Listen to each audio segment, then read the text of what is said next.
relations. Joining us now is Ambassador Yoram Ettinger, an expert on U.S.-Israel relations.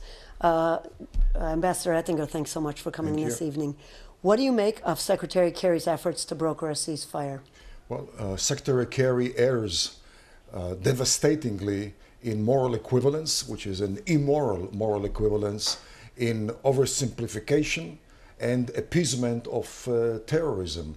The whole idea of ceasefire and combating terrorism constitutes a very, very self-inflicting damage type of oxymoron.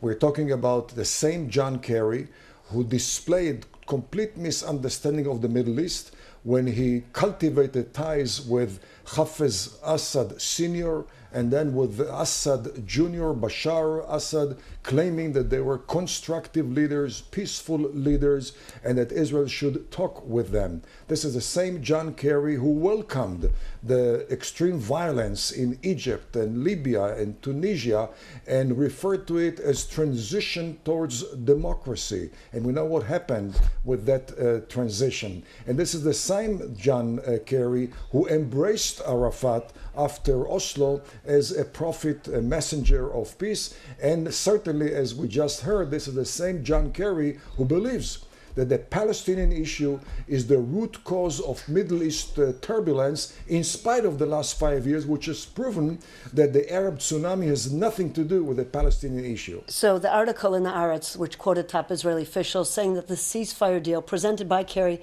could well have been penned by Hamas. Is that an exaggeration, or would you agree with that then? Well, I would say that what John Kerry has proposed undermines severely vital American interests and provides a major tailwind to anti-American elements, to Islamic terrorism. Israel is now fighting America's war in Gaza.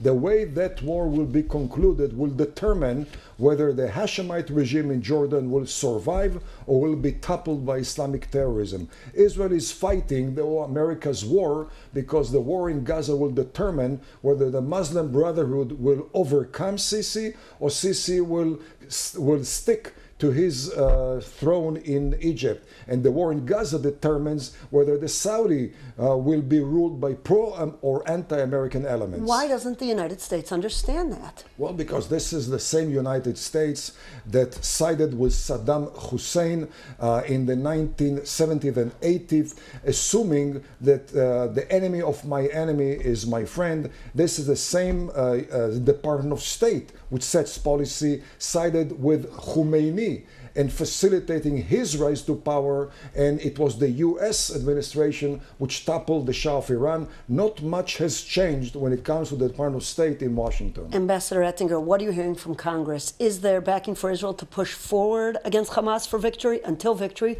or are most hoping for a quick ceasefire? At this stage, the sentiments on Capitol Hill outflanks the Israeli government from the right.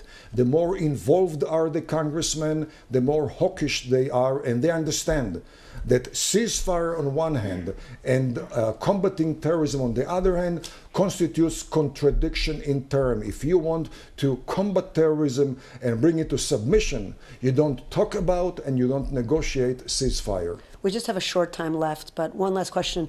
A short while ago, Prime Minister Netanyahu gave interviews to media outlets, which he said that the international community needs to link rehabilitation in the Gaza Strip to demilitarization.